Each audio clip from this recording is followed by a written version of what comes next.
কেমন চাকরি তোমার? রাত বিরেতে টাকা উসুল করতে যেতে হয়? বাবা জানো না, দুধে মক্কেল। এর কাছ থেকে টাকা বের করতে স্বয়ং ব্রিটিশ সরকারেরও প্যান্টুলুন ঢিলে হয়ে গেছে। হ্যাঁ গো, তুমি আমায় মিথ্যে কথা বলো না তো?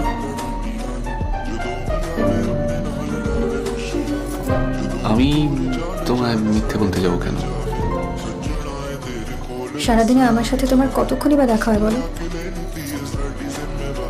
তোমার আমাকে কোনো সন্দেহ হয় না?